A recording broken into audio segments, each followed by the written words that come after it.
As a New Zealand exporter, getting your product to overseas customers involves crossing time zones and huge distances. The last thing you want is for it to come straight back. No one likes returns, but we know that when people are online shopping, they're much more likely to return something than if they were visiting a physical store. It's inevitable, so let's make it as pain-free as possible and run through some of the challenges other exporters have faced and how they've dealt with them.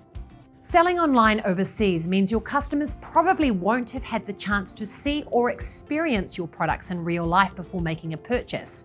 So supplying accurate information on your site is a great way to prevent returns from the start. Getting your products back to New Zealand isn't cheap. This might mean making sure you're providing accurate details about your products and high-quality images on your website. If you are experiencing more returns than you forecasted, do some digging to find out why. It could be linked to how your products are designed, how they're packaged, or a problem with freight forwarders. After looking at the reasons customers are returning products, pick a few specific orders to analyze further. This root cause analysis should help you get to the bottom of the issue.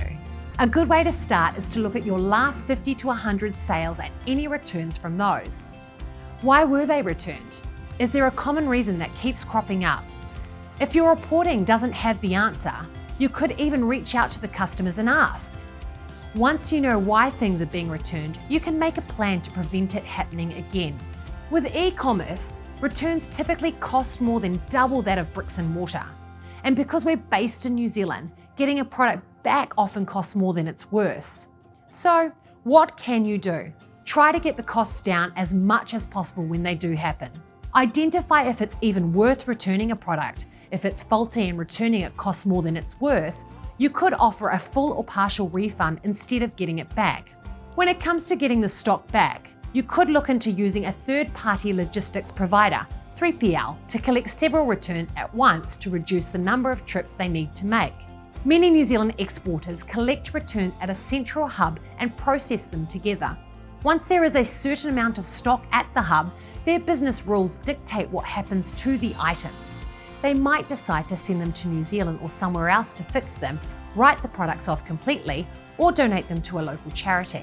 If you're having challenges getting your costs of returns under control, work closely with your freight forwarder, 3PL, or even a logistics consultant who can help with understanding your returns and support a root cause analysis.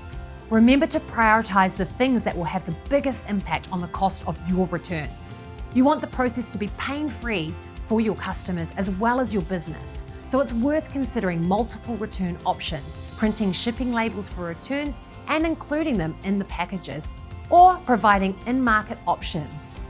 In-market options might be buy online, return in store, Boris, if you have more than one channel. Remember to be clear about the process in your terms and, if you can, make it seamless through the sales process. For example, your order management system can help to determine whether a location is rural or urban, and you can set rules to manage where you can and can't ship to, and add a surcharge for rural returns. So to summarize, returns can be a headache, but there are quite a few ways to prevent them and reduce the costs and hassle when they do happen. Think about providing accurate info on your site from the get-go can help to avoid them altogether. Taking the time to understand why your products are being returned means you can tackle the issue and prevent future returns. Cutting costs by managing returns in bulk and making the returns process sweet and simple for the customer.